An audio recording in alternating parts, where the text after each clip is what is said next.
ഫിലിപ്പിയ ലേഖനം 2-ാം അധ്യായത്തിൻ്റെ കണ്ടിന്യൂഷനാണ്. 3-ാമത്തെ ക്ലിപ്പാണ്, 3-ാമത്തെ എപ്പിസോഡാണ്. സ്തോത്രം. അതുകൊണ്ട് പ്രിയമുള്ളവരെ, ഈ വേദഭാഗം എന്നെ വല്ലാതെ സ്വാധീനിച്ചു. ക്രിസ്തുവിൻ്റെ ഭാവമുള്ളവരായിരിക്കും. ക്രിസ്തുവിൻ്റെ ഭാവം നിങ്ങളിലുണ്ടായിരിക്കട്ടെ. അപ്പം ചിലർ പറയണ എന്താ, ക്രിസ്തുവിൻ്റെ ഭാവം ഫിലിപ്പിയ സഭയിലുണ്ടാകട്ടെ, ഒരു കൊരിന്തി സഭയിലുണ്ടാകട്ടെ. നമുക്കെന്താ, നമുക്ക് ചെകുത്താൻ്റെ സ്വഭാവം മതി. ഉമ്മണി പുളിക്കും. ഹല്ലേലൂയ. എൻ്റെ പ്രിയമുള്ളവരെ, അപ്പോസ്തലന്മാരുടെ ഉപദേശം എന്ന് പറഞ്ഞാൽ നമ്മളാരും പഠിക്കേണ്ട പോലെ പഠിച്ചിട്ടില്ല. ഞാനും പഠിച്ചുകൊണ്ടിരിക്കുകയാണ്, ലേണിംഗ് പീരീഡിലാണ്. അപ്പോസ്തല ഉപദേശം പഠിക്കുന്ന ഒരു പഠിതാവാണ് ഞാൻ. പഠിച്ചു തീർന്നിട്ടില്ല. ഇത് പഠിച്ചവരാരും ഇന്ന് ഭൂമിയിലുണ്ടോ എന്ന് എനിക്കറിയത്തില്ല. ഒരു മനുഷ്യനും കാണില്ലെന്നാണ് ഞാൻ വിശ്വസിക്കുന്നത്. പഠിച്ചുകൊണ്ടിരിക്കുന്നവരെ കാണത്തുള്ളൂ, പഠിച്ചവർ കാണത്തില്ല. പിന്നെ പഠിച്ചു എന്നുള്ള അഹത്തിൽ ചിന്തിച്ച് ജീവിക്കുന്നവരായിരുന്നുള്ളത്. എനിക്കെല്ലാം അറിയാം, ഞാനെല്ലാം പഠിച്ചു. ഒരു ചുക്കും പഠിച്ചിട്ടില്ല. നീ പച്ച തൊട്ടിട്ടില്ല. എനിക്കറിയാം, നല്ല നല്ല കർത്താവിൻ്റെ ദാസന്മാർ എപ്പോഴും പറയുന്നത്, ഞാൻ വേറെ ദിവസം പഠിച്ചുകൊണ്ടിരിക്കുക, ഞാൻ പ്രസംഗിച്ചുകൊണ്ടിരിക്കുക, ഞാൻ എന്നെ തന്നെ നന്നായിക്കൊണ്ടിരിക്കുക, ഞാൻ എന്നെ തന്നെ ഒരുക്കിക്കൊണ്ടിരിക്കുക, ഞാൻ എന്നെ തന്നെ ശുദ്ധീകരിച്ചുകൊണ്ടിരിക്കുക, ഞാൻ എന്നെ തന്നെ കാത്തുകൊണ്ടിരിക്കുക, ഞാൻ എന്നെ തന്നെ നിർമ്മലീകരിച്ചുകൊണ്ടിരിക്കുക, ഞാൻ എന്നെ തന്നെ വിശുദ്ധീകരിച്ചുകൊണ്ടിരിക്കുക. അതാണ് ഒരു ദൈവദാസൻ പറയുന്നത്.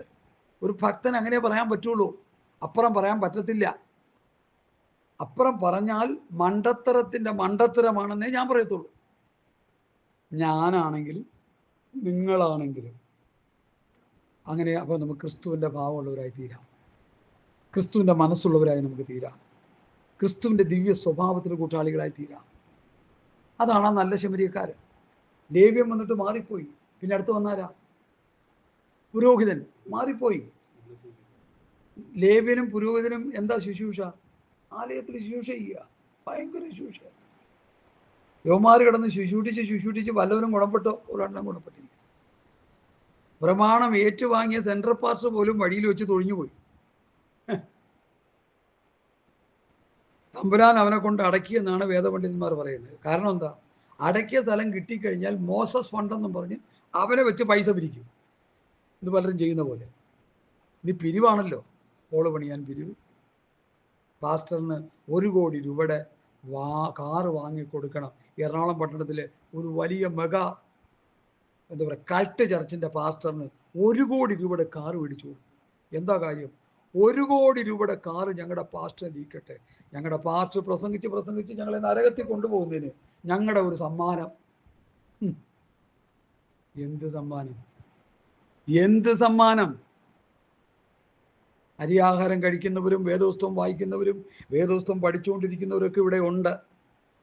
നമുക്കറിയാം ഇവിടെ ശുശ്രൂഷകന്മാർ എത്രയുണ്ട്, സംഘടനകൾ എത്രയുണ്ട്, തലപ്പത്തിരിക്കുന്നവരൊക്കെ ഏത് നിലയിലാണ്, അവരുടെ രീതികൾ, ആറ്റിറ്റ്യൂഡ് എന്തൊക്കെയാണ്, അവരുടെ ആശയങ്ങൾ എന്താണ്, അവരുടെ കണക്കൂട്ടുകൾ എന്താണ്, അവരുടെ ലക്ഷ്യം എന്താണെന്ന് നന്നായിട്ട് ഞാൻ മനസ്സിലാക്കിക്കൊണ്ടായി പ്രസംഗിച്ചുകൊണ്ടിരിക്കുന്നത്. പൗലൂസിനേക്കാളും വലിയൊരു ലക്ഷ്യം നമുക്കാർക്കും വേണ്ട കേട്ടോ. പൗലൂസിൻ്റെ ലക്ഷ്യം എന്തായിരുന്നു? കൊലോസ്യർ 1 അവസാനം ഏത് മനുഷ്യനെയും ക്രിസ്തുവിൽ തികഞ്ഞവനായി നിർത്തേണ്ടതിന് ഏത് മനുഷ്യനെയും പ്രബോധിപ്പിക്കുകയും ഏത് മനുഷ്യനെയും സകല ജ്ഞാനത്തോടും കൂടി ഉപദേശിക്കുകയും ചെയ്യുന്നു. ആ ഒരൊറ്റ ലക്ഷ്യം മതി ശുശ്രൂഷകന്മാരായ നമുക്ക്. മറ്റൊരു ലക്ഷ്യവും നമുക്ക് വേണ്ട. മറ്റു ലക്ഷ്യമുണ്ടെങ്കിൽ സാത്താൻ്റെ പൂണിയിലാണ് നീ. ഈ വല വീശാൻ പോകുന്നവരെ കുറിച്ച് ഞാൻ കണ്ടിട്ടുണ്ട്. വല വീശി ചിലർ ബക്കറ്റിൽ കൊണ്ടിടും, ചിലർ പൂണി എന്ന് പറഞ്ഞൊരു സാധനം, ഒരു കൊട്ട പോലെ പിടിച്ചിട്ട് ഈ പൂണിയിലോട്ടിടും. എന്താ ഈ പൂണിയിലിടുന്നത്? വലിയ കൊട്ടയാണ്, അതിൻ്റെ ഉള്ളിൽ നെറ്റ് പോലെ ഈ എന്തുകൊണ്ടുള്ള മുള കൊണ്ടുണ്ടാക്കുന്നത് അല്ലേ? അതിൻ്റെ ചെറിയ വട്ടോ, ചാടിപ്പോകാൻ പറ്റത്തില്ല. മറ്റത് ഇങ്ങനെ കുടം പോലെ ഇങ്ങനെ വീർത്തിരിക്കും. അപ്പോൾ ഒരു 3-4 കിലോ മീനൊക്കെ ഈ പൂണി കിടക്കും. അതുപോലെ സാത്താൻ്റെ പൂണി കിടക്കും. ഏത് മനുഷ്യനെയും ക്രിസ്തു തികഞ്ഞവനാക്കി നിർത്തുന്നില്ലെങ്കിൽ, കർത്താവിൻ്റെ വരവിനുവേണ്ടി ജനത്തെ ഒരുക്കി നിർത്തുന്നില്ലെങ്കിൽ, പാസ്റ്റർമാരെ, നിങ്ങൾ സാത്താൻ്റെ പൂണിയിലാണ്. അവിടെ നിങ്ങൾ ചാടിപ്പോകാൻ സമ്മതിക്കത്തില്ല. അവൻ നിങ്ങളെ അവൻ്റെ കൂട്ടത്തിൽ കൊണ്ടുപോയി എവിടെ കൊണ്ടുപോയി ചാടിക്കും? പറ. നരകത്തിൽ കൊണ്ടുപോയി ചാടിക്കും. വെളിപ്പാട് പുസ്തകം 21-ാം അധ്യായത്തിൽ കിടപ്പുണ്ടത്. അവിടെ കൊണ്ടുപോയി ചാടിക്കും. അവിടെ കിടന്നുകൊണ്ട് അയ്യം വിളിച്ചോണ്ടൊന്നും ഒരു കഥയില്ല. ലൂക്കോസ് 21 കിടന്ന് ദാനവാൻ വിളിച്ചതിന് വല്ല ഗുണമുണ്ടായോ? അതുകൊണ്ട് സ്നേഹത്തിൻ്റെ ഭാഷയിൽ, അപ്പോൾ തന്നെ ഗൗരവത്തോടെ, അപ്പോൾ തന്നെ സീരിയസ് ആയിട്ട് ഞാൻ ശക്തമായിട്ട് വിളിച്ചു പറയുന്നു, നമ്മൾ ആരായി തീരരുത്. ക്രിസ്തുവിൻ്റെ ഭാവം ഉള്ളവരായിരിക്കണം. അതിന് ഓപ്പോസിറ്റായിട്ട് നമ്മൾ ആരും തീരരുത്. സാത്താൻ്റെ സ്വഭാവം നമുക്ക് പാടില്ല. സാത്താൻ്റെ രീതികൾ നമുക്ക് വേണ്ട. ഇന്നത്തെ സംഘടനയുടെ തലപ്പത്തിരിക്കുന്നവരൊക്കെ അവരെല്ലാം സ്വാർത്ഥന്മാരാണ്, അവരെല്ലാം ജഡീകന്മാരാണ്. എല്ലാവരുമല്ല നല്ലൊരു ശതമാനവും പ്രവാചകന്മാരെന്ന് പറഞ്ഞു നടക്കുന്നവർ കള്ളപ്രവചന പറഞ്ഞുകൊണ്ടിരിക്കുന്നേ. പ്രവചനം എന്താണെന്ന് പുസ്തകത്തൂടി പഠിച്ചിട്ടുണ്ട്. പ്രവചിക്കുന്നവനോ ആത്മീയവർദ്ധനവിനും പ്രബോധനത്തിനും ആശ്വാസത്തിനുമായി മനുഷ്യരോട് സംസാരിക്കുന്നു. യൂജയും ശീലാസും പ്രവാചകന്മാരാകിയാൽ പല വചനങ്ങളെ കൊണ്ട് പ്രബോധിപ്പിച്ച് ഉറപ്പിച്ചു. അതാണ് പുതിയ നിയമത്തിലെ പ്രബോധനം. പണ്ട് ഇവിടെ വന്ന് പിള്ളേരാണ്ട് എന്നോട് പറഞ്ഞു, ഇന്ന സ്ഥലത്ത് ഒരു പ്രവാചകൻ വരുന്നുണ്ടെന്ന്. ഞാൻ ചെന്ന് വെച്ചപ്പോൾ മണ്ടത്തരം വിളിച്ച് പറഞ്ഞുകൊണ്ടിരിക്കുക, പൊട്ടത്തരം പറഞ്ഞുകൊണ്ടിരിക്കുക. ആള് പോയി, ലോകത്ത് മാറ്റപ്പെട്ടു. ഈ വചനമെടുത്ത് പ്രസംഗിക്കുക. ഞാനിപ്പോൾ പ്രവചനം ചെയ്തുകൊണ്ടിരിക്കുക. പല വചനങ്ങളാൽ ജനത്തെ ഉറപ്പിക്കുക. ഇത് പ്രവചനമാണ്. ഹല്ലേലൂയ. പുതിയ നിയമത്തിലെ പ്രവചനം എന്താണെന്ന് പഠിക്കണം. ഈ വേദപുസ്തകം മുഴുവൻ പ്രവചന പുസ്തകമാണ്. ഈ ഉൽപ്പത്തി വരെ വെളിപ്പാട് വരെയുള്ള പുസ്തകത്തിൽ പ്രവചനങ്ങൾ കിടപ്പുണ്ട്. പ്രാർത്ഥിച്ച ആത്മദൈവത്തിൽ എടുത്ത് പറയുമ്പോൾ അത് പ്രവചനമാണ്.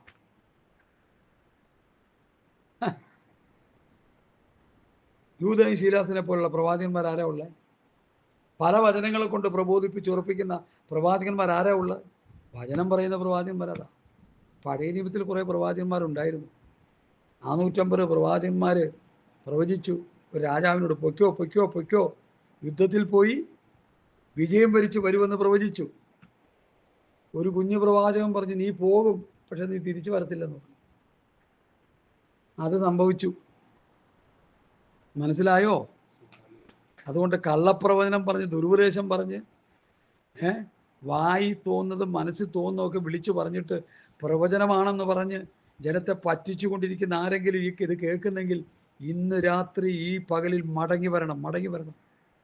നിന്റെ കള്ളപ്രവചനവും ദുരുപദേശങ്ങളെല്ലാം തറയിലിട്ടിട്ട് കർത്താവായ യേശുക്രിസ്തുവിൻ്റെ പത്യവചനവും ഭക്തിക്കൊത്ത് ഉപദേശവും ശക്തിയോടെ നീ പ്രസംഗിക്കുമ്പോൾ യു ആർ എ പ്രോഫിറ്റ്. നീ ഒരു പ്രവചനമാണ്. മീശ വിളക്കാത്ത കുറേ പിള്ളേർ 28, 29, 30 വയസ്സ്, ഞാൻ പ്രവാചകൻ. കോട്ടയത്ത് കുറേ എണ്ണം കിടപ്പുണ്ട്. കോട്ടയത്ത് ഏറ്റവും കൂടുതൽ കിടക്കുന്നു. തിരുവനന്തപുരത്തും കണ്ടെയ്നർ കിടക്കുന്ന കിടപ്പുണ്ട്. എറണാകുളത്ത് ഇഷ്ടം പോലെ ഉണ്ട്. കേരളത്തിൻ്റെ 14 ജില്ലകളിലും കിടപ്പുണ്ട് ഏറ്റവും കൂടുതൽ. ഇന്ത്യയിൽ ഏറ്റവും കൂടുതൽ കള്ളപ്രവാചകന്മാർ സ്വൈരമായി വിരഹിക്കുന്നത് നമ്മുടെ കേരളത്തിലാണ്. ഊതിയിട്ട് ഉന്തിയിട്ട് കുരപ്പിച്ച് ചിരിപ്പിച്ച് ഛർദിപ്പിച്ച് പിന്നെ വല്ലവൻ്റെ കയ്യിരിക്കുന്ന കാശ് മുഴുവൻ അടിച്ചു മാറ്റി ജനത്തെ നശിപ്പിക്കുന്ന കള്ളപ്രവാചകന്മാരോട് ഒരു ദൈവദാസൻ്റെ അഭ്യർത്ഥന, കർത്താവായ യേശുക്രിസ്തുവിൻ്റെ പത്യവചനവും ഭക്തിക്കൊത്ത് ഉപദേശവും പ്രസംഗിച്ച് ജനത്തെ കർത്താവിൻ്റെ വരവിന് വേണ്ടി ഒരുക്ക്. അല്ലെങ്കിൽ നിന്റെ പ്രവചനം കൊണ്ട് നിനക്കുമില്ല രക്ഷ, നിന്റെ പ്രവചനം കേൾക്കുന്നതുമില്ല. പൗലോസ് തിമോഥെയോസിനോട് പറഞ്ഞു, നീ നിന്നെ സൂക്ഷിക്കുക, ഉപദേശിച്ച് സൂക്ഷിക്കുക. അങ്ങനെ ചെയ്താൽ നീ നിന്നെയും പ്രസംഗം കേൾക്കുന്നവരെയും രക്ഷിക്കുക. അപ്പോൾ നിന്നെ സൂക്ഷിക്കണം, ഉപദേശം സൂക്ഷിക്കണം. നിന്നെ സൂക്ഷിക്കുക എന്ന് പറഞ്ഞാൽ എന്താ? ഉപദേശത്തിൻ്റെ ഉള്ളിൽ നിന്റെ ജീവിതത്തെ നിർത്തണം. അപ്പുറം പോകരുത്, അതിർവിട്ട് പോകരുത്. ഉപദേശത്തിൻ്റെ ഉള്ളിൽ നിന്ന് ജീവിക്കണം. ഉപദേശം പറയുന്നെന്ന് പറഞ്ഞ് വല്ല ചപ്പൻ ചവറും ഒക്കെ വിളിച്ചു പറഞ്ഞാലൊന്നും ഉപദേശം ആകത്തില്ല. അപ്പോസ്തലന്മാർ പറഞ്ഞു വെച്ച ഉപദേശം അങ്ങനെ തന്നെ പ്രാർത്ഥിച്ച് ആത്മാവിൽ പ്രസംഗിക്കണം. അപ്പോഴേ ഉപദേശമാകത്തുള്ളൂ. ദൈവസഭയെ ഉപദേശിച്ചത് അപ്പോസ്തലന്മാരാണ്. പഴയ നിയമത്തിലെ മോശയും കൂട്ടരുമല്ല. അവരുടെ പ്രൊഫഷനൊന്നും നമ്മൾ നോക്കണ്ട. അവർ മീൻ പിടിക്കുന്നവരോ അവർ ടാക്സി പിടിക്കുന്ന എന്തോ ആയിക്കോട്ടെ, കർത്താവ് അവരെ ആക്കി വെച്ചൊന്ന് മാത്രം ചിന്തിച്ചാൽ മതി. ഹല്ലേലൂയ. ഇല്ലെങ്കിൽ എന്തോ പറ്റും? ദൈവത്തിൻ്റെ ശിക്ഷാവിധിയുടെ കരത്തിൽ നമ്മൾ അമർന്നു പോകാനിടയിലും. ഈ ശബ്ദം കേൾക്കുന്ന ആർക്കും അങ്ങനെ വരരുതേ എന്ന് ആത്മാർത്ഥമായി ഞാൻ കൈകൂപ്പി പ്രാർത്ഥിക്കുക ചെയ്യും. എല്ലാവരുടെ സ്നേഹവും ബഹുമാനവും ഉണ്ട്. പക്ഷേ വചനത്തെ കൂട്ടിക്കളഞ്ഞാൽ, കൂട്ടിച്ചേർത്താൽ, മറിച്ച് കളഞ്ഞാൽ അത് സഹിക്കാൻ പറ്റത്തില്ല. അതൊരിക്കലും നോക്കിക്കൊണ്ടിരിക്കുവാൻ പറ്റത്തില്ല. ശക്തമായി പ്രതികരിക്കും. ജീവനുള്ള കാലത്തോളം പ്രതികരിക്കും. ഹല്ലേലൂയ. മൂക്കിൽ ജീവശ്വാസമുള്ളിടത്തോളം കാലം പ്രതികരിച്ചേ മതിയാകത്തുള്ളൂ. ഇനി 6-ാം വാക്യത്തിലേക്ക് വരാം. ഫിലിപ്പിയർ 2:6.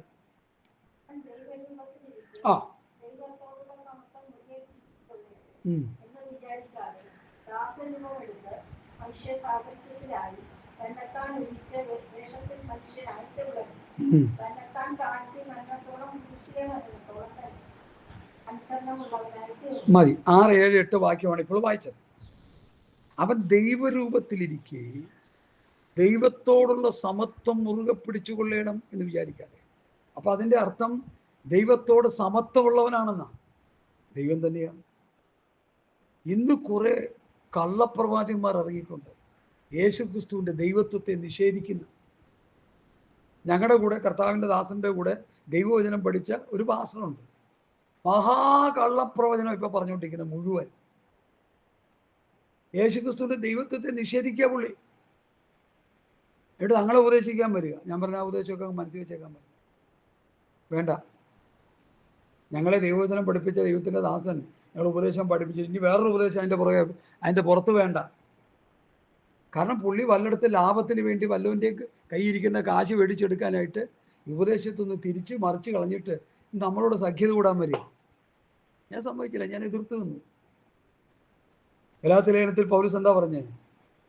പത്രോസിനോട് പൗലോസ് എതിർത്ത് നിന്നു. എന്തിനാണെന്നറിയാം? യഹൂദന്മാരോട് ഭക്ഷണം കഴിച്ചുകൊണ്ടിരിക്കുമ്പോൾ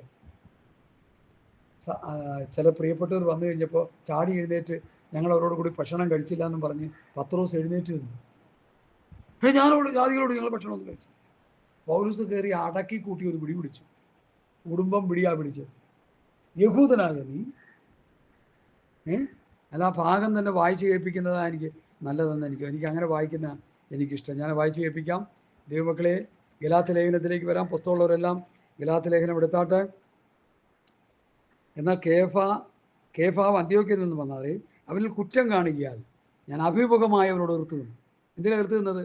യാക്കോബിൻ്റെ അടുക്കൽ നിന്ന് ചിലർ വരും മുമ്പ് അവൻ ജാതികളോട് കൂടി തിന്നുപോന്നു. അവർ വന്നപ്പോഴോ അവർ പരിച്ഛേദനക്കാരെ കണ്ട് ഭയപ്പെട്ട് പിന്തിരിഞ്ഞു നിന്നു. ശേഷം യഹൂദന്മാരും അവരോടുകൂടി കപടം കാണിച്ചതുകൊണ്ട് ബർന്നബാസ് അവരുടെ കപടത്തിൽ തെറ്റിപ്പോകാൻ ഇടവന്നു. പൗലൂസിൻ്റെ ഒരു ശാസനയാണ് 14-ാം വാക്യം. പെന്തക്കോസ് പാസ്റ്റർമാരും വിശ്വാസികളൊക്കെ ഇത് മനഃപ്പാടമാക്കി എടുക്കണം. അവർ സുവിശേഷത്തിൻ്റെ സത്യമനുസരിച്ച് ചൊവ്വായി നടക്കുന്നില്ല എന്ന് കണ്ടിട്ട് ഞാൻ എല്ലാവരും കേൾക്കെ കേഫാവിനോട് പറഞ്ഞത്, യഹൂദനായ നീ യഹൂദ മര്യാദ പ്രകാരമല്ല ജാതികളുടെ മര്യാദ പ്രകാരം ജീവിക്കുന്നു എങ്കിൽ നീ ജാതികളെ യഹൂദ മര്യാദ അനുസരിപ്പിക്കാൻ ശ്രമിക്കുന്നതെന്ന്. പെന്തക്കോസുകാരനായ നീ പെന്തക്കോസുകാരനെ പോലെ ജീവിക്കാതെ ജാതികളെ പോലെ ജീവിച്ചിട്ട് ജാതികളെ പെന്തക്കോസുകാരനാക്കാൻ ശ്രമിക്കുക. നടക്കില്ല പ്രിയമുള്ളവരെ. സ്വോത്രകാഴ്ച കിട്ടും, ദശാംശം കിട്ടും, കുട്ടികളെ പഠിപ്പിക്കാം, കാറ് മേടിക്കാം, BMW മേടിക്കാം, വിദേശ രാജ്യങ്ങളിൽ കറങ്ങി അടിക്കാം, അവസാനം പോയി നരകത്തിൽ വീഴും. യാതൊരു സംശയവുമില്ല. പത്രോസ് വേദപുസ്തകത്തിലെ പുതിയ നിയമത്തിലെ ഏറ്റവും വലിയ ദൈവദാസനാണ്. ഞാൻ അങ്ങനെ പഠിപ്പിക്കുന്ന അദ്ദേഹത്തെ കുറിച്ച്. കാരണം നിഴൽ തട്ടി രോഗികൾ സൗഖ്യമായ ഒരു ചരിത്രം പറയാനുണ്ടെങ്കിൽ ആർക്കേ ഉള്ളൂ? പത്രോസിനെ പറയാനുള്ളൂ. പത്രോസിനെ നിഴൽ തട്ടി രോഗികൾ സൗഖ്യമായി. പൗലോസ് ഉറുമാല കൊണ്ടിട്ടപ്പോഴാണ് സൗഖ്യമായത്. പ്രാർത്ഥിച്ച് തലോടിയപ്പോഴാണ് സൗഖ്യമായത്. അവർ ചെറിയൊരു വലിയൊരുമായിട്ട് ഞാൻ പറയല്ല. പക്ഷെ വേദപുസ്തകത്തിൽ പത്രോസിനെ പോലെ ശുശ്രൂഷ ചെയ്ത ആരെയും കാണുന്നില്ല. അത്ര മഹത്തരമായ ശുശ്രൂഷ ചെയ്തവൻ ദൈവവചനത്തിന്റെ വ്യവസ്ഥ വിട്ടു പോയപ്പോൾ പൗലൂസ് കയറി അടക്കി ഒരു പിടിയൊക്കെ പിടിച്ചു. ഇങ്ങനെയുള്ള അനുഭവം ഇന്ന് ക്രൈസ്തവ കോളത്തിൽ ഇല്ലാത്തത് കൊണ്ടാണ് ഇന്നത്തെ പാസ്റ്റർമാരെല്ലാം പിഴച്ചു പോയതെന്ന് ഞാനങ്ങ് പറയുക. ദർശനമുള്ളവൻ തലപ്പത്തിരുന്നാൽ ദർശനം നഷ്ടപ്പെട്ട ശിഷ്യന്മാരെ നേരാക്കിയെടുക്കാൻ കഴിയും.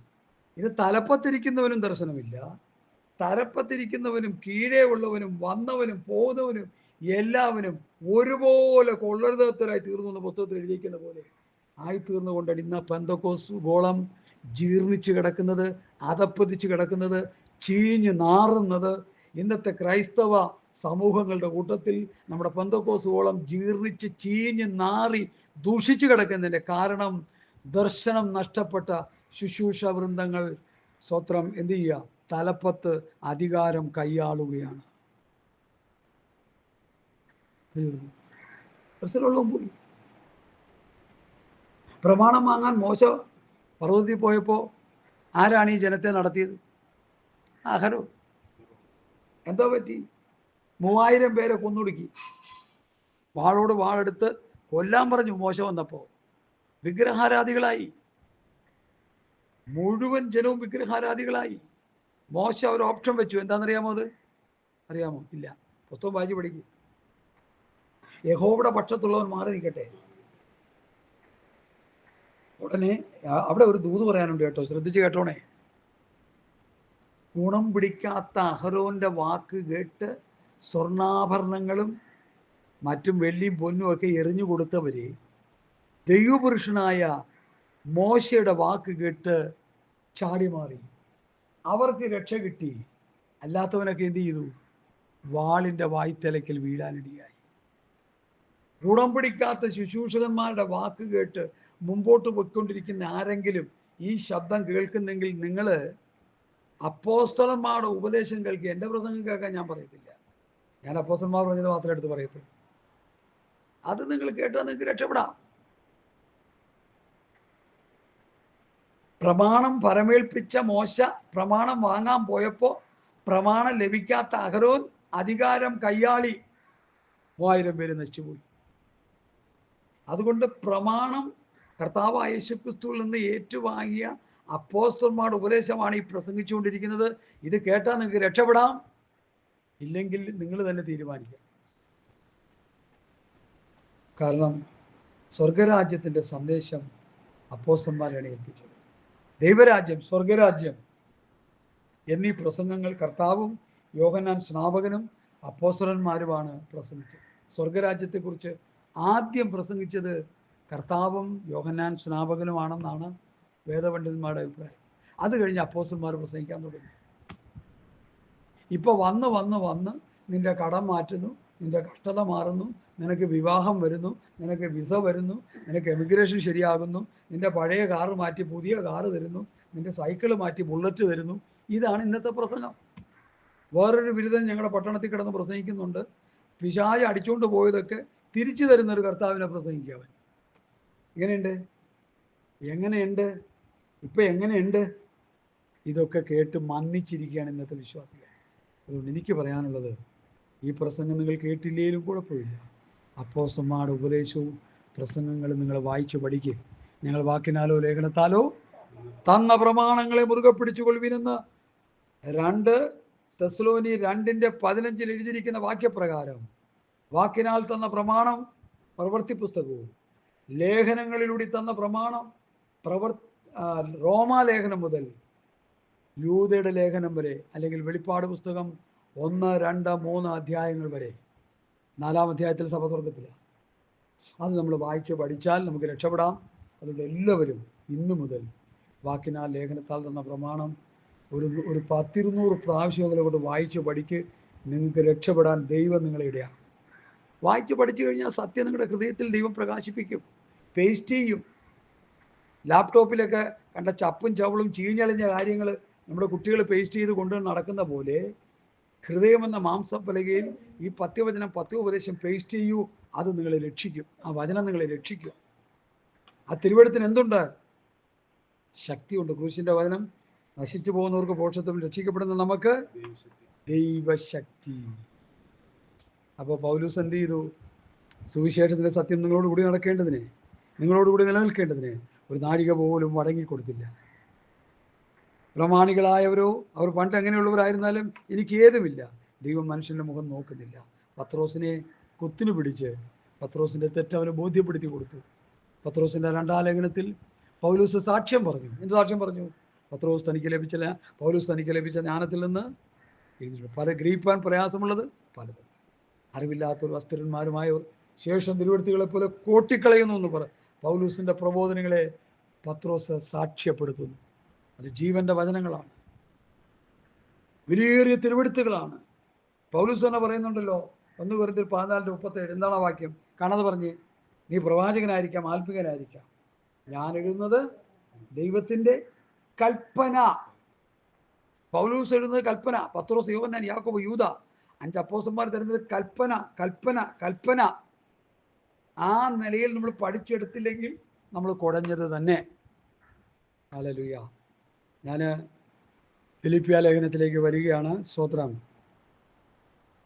അപ്പോൾ അവൻ ദൈവരൂപത്തിലിരിക്കെ ദൈവത്തോളം സമത്വം മുറുകെ പിടിച്ചുകൊള്ളണമെന്ന് വിചാരിക്കാതെ ദാസരൂപമെടുത്ത് മനുഷ്യ സാഹസത്തിലായി തന്നെത്താൻ ഒഴിച്ച് വേഷത്തിൽ മനുഷ്യനായി വിളങ്ങി തന്നെത്താൻ താഴ്ത്തി മരണത്തോളം, ക്രൂശിലെ മരണത്തോളം തന്നെ അനുസരണമുള്ളവനായി തീർന്നു. അതുകൊണ്ട് ദൈവം അവനെ ഉയർത്തി സകലത്തിനും മേലായ നാമം.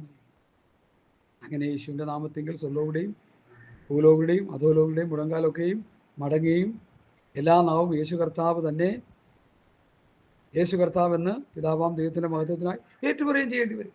അപ്പോൾ യേശു ക്രിസ്തുവിൻ്റെ ദൈവത്വത്തെ തെളിയിക്കുന്ന മനോഹരമായ വാചനങ്ങളാണ് ഈ കിടക്കുന്നത്. തിമോഥെയോസിന്റെ ലേഖനത്തിൽ പറയുന്നു, മഹാദൈവമായ യേശു ക്രിസ്തു.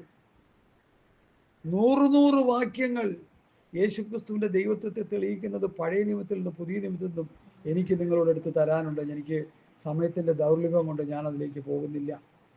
യേശുക്രിസ്തുവിൻ്റെ ദൈവത്വത്തെ നിഷേധിക്കുന്ന ആരെങ്കിലും ഇത് കേൾക്കുന്നെങ്കിൽ അവർ ഇന്ന് പകൽക്കാലം മടങ്ങി വരണം. യേശു ജീവനുള്ള ദൈവത്തിൻ്റെ പുത്രനാണ്. പൗലൂസ് പറയുന്ന ഒരു വെളിപ്പാട്, അവൻ വേഷത്തിൽ മനുഷ്യനായി. എന്താ വേഷത്തിൽ മനുഷ്യനായുള്ള കാരണം? മനുഷ്യരാകുന്ന നമ്മളെ രക്ഷിക്കാൻ പണ്ടൊരു ഉപദേശി പറയുമായിരുന്നു,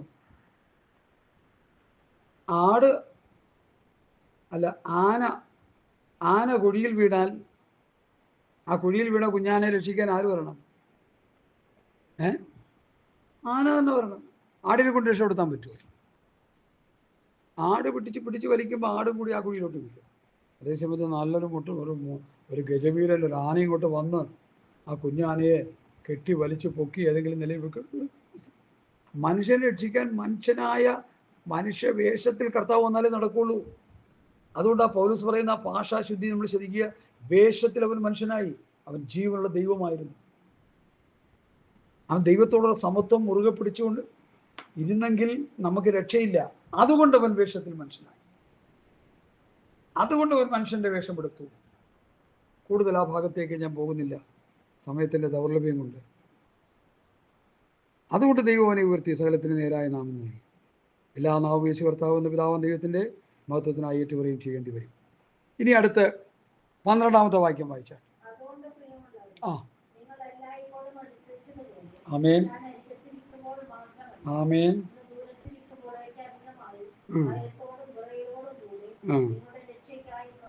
ശ്രദ്ധിക്കുക. അതുകൊണ്ട് പ്രിയമുള്ളവരെ, നിങ്ങൾ എല്ലായ്പ്പോഴും അനുസരിച്ചതുപോലെ ഞാൻ അരികത്തിരിക്കുമ്പോൾ മാത്രമല്ല, ഇന്ന് ദൂരത്തിരിക്കുമ്പോൾ ഏറ്റവും അധികമായി ഭയത്തോടും വിറയലോടും കൂടി നിങ്ങളുടെ രക്ഷയ്ക്കായി പ്രവർത്തിപ്പീൻ. രക്ഷയ്ക്ക് വേണ്ടി വല്ലതും പ്രവർത്തിക്കണോ സഹോദര? വിശ്വാസത്താലാണ് രക്ഷ. പക്ഷേ ഈ പ്രവർത്തിക്കാന്ന് പറഞ്ഞാൽ എന്താ? Gospel in action. വചനം പ്രവൃത്തിയിലൂടെ വെളിപ്പെടണം.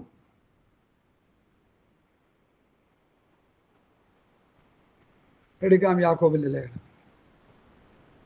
യാക്കോബിൻ്റെ ലേഖനം എടുത്താട്ടെ. എന്താ അവിടെ യാക്കോബ് പറയണമെന്ന് നോക്കാം.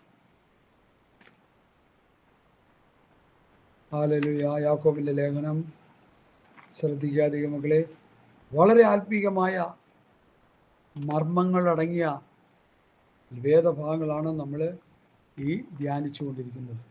എബ്രായർ യാക്കോബിൻ്റെ ലേഖനത്തിലെ ഏറ്റവും പ്രസക്തമായ ഒരു വേദഭാഗം. 14 മുതൽ ഞാനങ്ങ് വായിക്കാം കേട്ടോ, സ്പീഡിൽ വായിക്കാം. സൗരന്മാരെ, ഒരുത്തൻ തനിക്ക് വിശ്വാസമുണ്ടെന്ന് പറയുകയും പ്രവൃത്തികളില്ലാതിരിക്കുകയും ചെയ്താൽ ഉപകാരമെന്ത്? ആ വിശ്വാസത്താൽ അവൻ രക്ഷ പ്രാപിക്കുമോ? ഒരു സഹോദരനോ സഹോദരിയോ നഗ്നനും അഹോവൃത്തിക്ക് വകയില്ലാത്തവരും ആയിരിക്കെ നിങ്ങളിൽ ഒരുത്തൻ അവനോട് സമാധാനത്തോട് പോയി തീ കായുകയും വിശപ്പെടുകയും ചെയ്യുമെന്ന് പറയുന്നതല്ലാതെ ദേഹരക്ഷയ്ക്ക് ആവശ്യമായത് അവർക്ക് കൊടുക്കാതിരുന്നാൽ എന്തുപകാരം? അങ്ങനെ തന്നെ വിശ്വാസവും പ്രവൃത്തിയില്ലാത്തതാകിയാൽ സ്വതവേ നിർജീവമാകുന്നു. എന്നാൽ ഒരുത്തൻ നിനക്ക് വിശ്വാസമുണ്ട്, എനിക്ക് പ്രവൃത്തികൾ ഉണ്ട് എന്ന് പറയുമായിരിക്കാം. നിന്റെ വിശ്വാസം പ്രവൃത്തികൾ കൂടാതെ കാണിച്ചു തരിക, ഞാനും എൻ്റെ വിശ്വാസം പ്രവൃത്തികളാൽ കാണിച്ചു തരാം. ദൈവം ഏകനത്തിൽ വിശ്വസിക്കുന്നുവോ? കൊള്ളാം. പിശാചുക്കളും അങ്ങനെ വിശ്വസിക്കുകയും വെറുക്കുകയും ചെയ്യുന്നു. വ്യർത്ഥ മനുഷ്യ, പ്രവൃത്തിയില്ലാത്ത വിശ്വാസം നിർജീവമെന്ന് ഗ്രഹിപ്പാൻ നിനക്ക് മനസ്സുണ്ടോ? നമ്മുടെ പിതാവായ അബ്രഹാം തൻ്റെ മകനായ ഇസഹാക്കിനെ യാഗപീഠത്തിൽ അർപ്പിച്ചിട്ട് പ്രവൃത്തിയാലല്ലോ നീതീകരിക്കപ്പെട്ടത്. അവൻ്റെ പ്രവൃത്തിയോടുകൂടി വിശ്വാസം വ്യാപരിച്ചുവെന്നും പ്രവൃത്തിയാൽ വിശ്വാസം പൂർണ്ണമായും എന്ന് നാം കാണുന്നു. മനസ്സിലായോ? അബ്രഹാം ദൈവത്തെ വിശ്വസിക്കുകയും അതുപോലെ നീതിയായി കണക്കിടുകയും ചെയ്തു എന്നുള്ളത് തിരുവെഴുത്ത് നിവൃത്തിയായി എന്ന് ദൈവത്തിൻ്റെ സ്നേഹിതൻ എന്ന് പേർ പ്രാപിച്ചു. അങ്ങനെ മനുഷ്യൻ വിശ്വാസത്താലല്ല പ്രവൃത്തികളാൽ തന്നെ നീതീകരിക്കപ്പെടുന്നു എന്ന് നിങ്ങൾ കാണുന്നു. സ്തോത്രം, സ്തോത്രം, സ്തോത്രം. അടുത്ത സ്തോത്രം, സ്തോത്രം. അവണ്ണം രാഹാബ് എന്ന വേശ്യയും ദൂതന്മാരെ അയക്കുകയും ചെയ്തതിൽ പ്രവൃത്തികളാലല്ലോ നീതീകരിക്കപ്പെട്ടു. ഇങ്ങനെ ആത്മാവില്ലാത്ത ശരീരം നിർജീവമായിരിക്കുന്നത് പോലെ പ്രവൃത്തിയില്ലാത്ത വിശ്വാസവും നിർജീവമാകുന്നു. ഇവിടെ പൗലൂസ് നമ്മളെ പഠിപ്പിക്കുന്ന ഈ വേദഭാഗം സ്തോത്രം. അതുകൊണ്ട് പ്രിയമുള്ളവരെ, നിങ്ങൾ എല്ലായ്പ്പോഴും അനുസരിച്ചതുപോലെ ഞാൻ അരികത്തിരിക്കുമ്പോൾ മാത്രമല്ല, ഇന്ന് ദൂരത്തിരിക്കുമ്പോൾ ഏറ്റവും അധികമായി ഭയത്തോടും വിറയലോടും കൂടി നിങ്ങളുടെ രക്ഷയ്ക്കായി പ്രവർത്തിക്കും. ഇപ്പോൾ ഒരുത്തൻ കഷ്ടം അനുഭവിക്കുന്നതിനെ നമ്മളൊന്ന് കണ്ടു. ചേട്ടാ, 2 ദിവസമായി ഞാൻ ആഹാരം കഴിച്ചിട്ട് 2 ഗ്ലാസ് പച്ചവെള്ളം ദിവസവും കുടിച്ചുകൊണ്ടിരിക്കുക. എനിക്കൊരു നല്ലൊരു ഫുഡ് വാങ്ങി താന്ന് പറഞ്ഞാൽ കാശില്ലെങ്കിൽ കാശ് ഉണ്ടാക്കി പിടിച്ചു കൊടുക്കണം. ഇല്ലെങ്കിൽ എവിടെ നിന്നെങ്കിലും ഉണ്ടാക്കണം കാശ്. അവിടെ നിന്നിട്ട് തൊട്ടടുത്ത് ആരെങ്കിലും ഗൂഗിൾ നമ്പർ ഉണ്ടെങ്കിൽ നമ്മുടെ ഗൂഗിൾ നമ്പർ അറിയാവുന്നവരോട് 10-200 എനിക്ക് അയച്ചു തരാൻ പറഞ്ഞിട്ട് ആ കാശ് മേടിച്ച് അവനെന്ത് ചെയ്യും? മേടിച്ചു കൊടുക്കണം. തിരുമ്പി ഇരിക്കരുത് അവിടെ. ഞാനങ്ങനെ ചെയ്തിട്ടുണ്ട്, ഞാൻ ചെയ്യാറുണ്ട് അങ്ങനെ. അതുകൊണ്ടാണ് കഷ്ടത അനുഭവിക്കുന്നതിനെ കഷ്ടതയിൽ ഏറ്റ നിലയിൽ നമ്മൾ പ്രവർത്തിക്കുക. നമ്മളൊരു വിശ്വാസിയാണെന്ന് പ്രവൃത്തിയിൽ കാണിച്ചു കൊടുക്കുക. അപ്പം നിങ്ങൾ പറയും, എത്ര ചെയ്താലും അതുകൊണ്ട് ഗുണമില്ല. വേണ്ട, നീ മനുഷ്യർ കാണെ ചെയ്യണ്ട. അതൊരു വലിയൊരു പഠനമാട്ടോ. മനുഷ്യർ കാണുക നീ അത് ചെയ്യണ്ട. നീ അത് ചെയ്തിട്ട് പ്രാർത്ഥിച്ചും മര്യാദയ്ക്ക് അങ്ങ് പൊക്കോ. അത് പ്രതിഫലം ദൈവം തരും. മനസ്സിലായി? നീ ഞാൻ വിചാരിക്കുന്ന ഒരു ചതിയം വന്ന് നമ്മളെ ചതിച്ചിട്ട് പോയാൽ പോലും നീ നല്ല മനസ്സോടെയാണ് അത് കൊടുത്തെങ്കിൽ നിനക്ക് അനുഗ്രഹം. യാതൊരു സംശയമില്ല കാര്യത്തിൽ. നീ അറിഞ്ഞില്ല അവൻ ചതിക്കുന്ന ആളാണെന്ന്. അങ്ങനെ നമ്മളെ പല പ്രിയപ്പെട്ടവരും ചതിയേറ്റിട്ടുണ്ട്. ഞാൻ ചതിയേറ്റിട്ടുണ്ട്. ശരിക്കതിൽ ദുഃഖമില്ല. കാരണം എന്താ? എനിക്കറിയില്ലായിരുന്നു പുള്ളി ചതിക്കുന്നവനാണ്. ചതിക്കുന്നവനാണെങ്കിലും കൊടുത്തോ, വാവിട്ട് ചോദിക്കുകയല്ലേ ഒരു നേരത്തെ ആഹാരം. അങ്ങോട്ട് കൊടുത്തേക്കേ. ഒരു നേരത്തെ ആഹാരമല്ലേ ചോദിക്കുന്നുള്ളൂ. എൻ്റെ അടുക്ക എന്നോടൊരു സഹോദരൻ വന്നിട്ട് ചോദിച്ചു, ഈ എറണാകുളത്ത് വെച്ച് ഈ നെഹ്റു സ്റ്റേഡിയത്തിൻ്റെ അടുത്ത് ചോദിച്ചു, ചേട്ടാ എനിക്കൊരു ചോറ് കഴിക്കാൻ കാശ് ചെയ്തു ചോദിച്ചു. ഞാൻ എന്ത് പറ്റി? ഞാനൊന്നും കഴിച്ചില്ല, ഇന്നൊന്നും കഴിച്ചില്ല, വിശക്കുന്നുണ്ട്. ഉടനെ എടുത്ത് കാശ് കൊടുത്ത് ഞാൻ ചോറ് കഴി. അവരെന്നെ ചതിച്ചാൽ പോലും നല്ല മനസ്സോടെ കൊടുത്തപ്പോൾ എന്ത് ചെയ്തു? അതിൻ്റെ അനുഗ്രഹം കർത്താവ് നമുക്ക് തരാനിടയായി. ഹല്ലേലൂയ. അതൊക്കെ എവിടെ എടുത്ത് പറയുന്നത്? സ്തോത്രം. ഞാൻ അരികത്തിരിക്കുമ്പോൾ മാത്രമല്ല, ദൂരത്തിരിക്കുമ്പോൾ ഏറ്റവും അധികമായി ഭയത്തോടും വിറയലോടും കൂടെ നിങ്ങളുടെ രക്ഷയ്ക്കായി ഭയത്തോടും വിറയലോടും രക്ഷയ്ക്കായി പ്രവർത്തിക്കുക. രക്ഷയ്ക്കായിട്ട് പ്രവർത്തിക്കുക. രക്ഷയ്ക്കായിട്ട് പ്രവർത്തിക്കുക.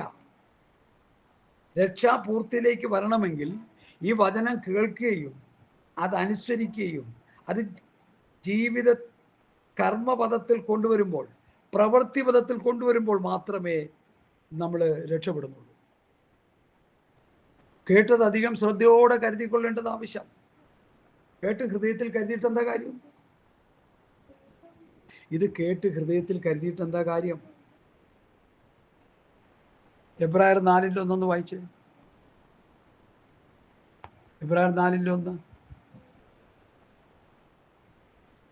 പെട്ടെന്ന് വായിക്കും, പെട്ടെന്ന്.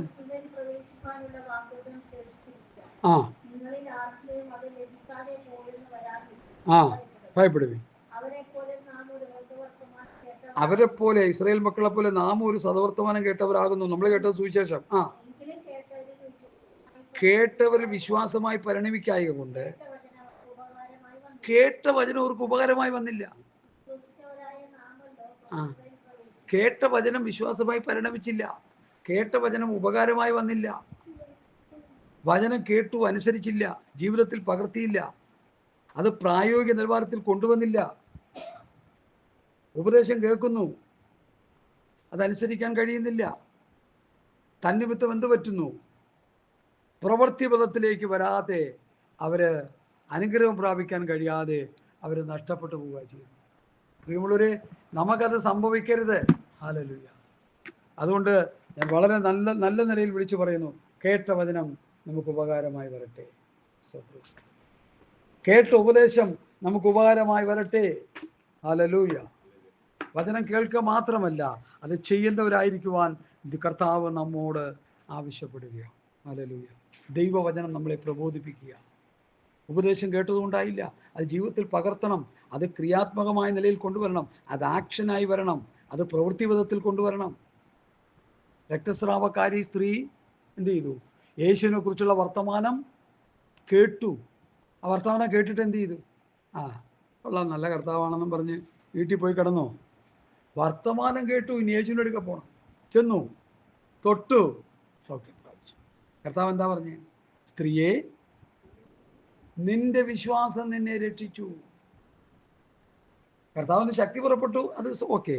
പക്ഷെ അവളുടെ വിശ്വാസമാണ് അവളെ രക്ഷിച്ചത്. അതുകൊണ്ട് വിശ്വാസമില്ലാത്തവരായി നമ്മൾ ജീവിക്കാതെ വിശ്വാസമുള്ളവരായി നമുക്ക് ജീവിക്കാം.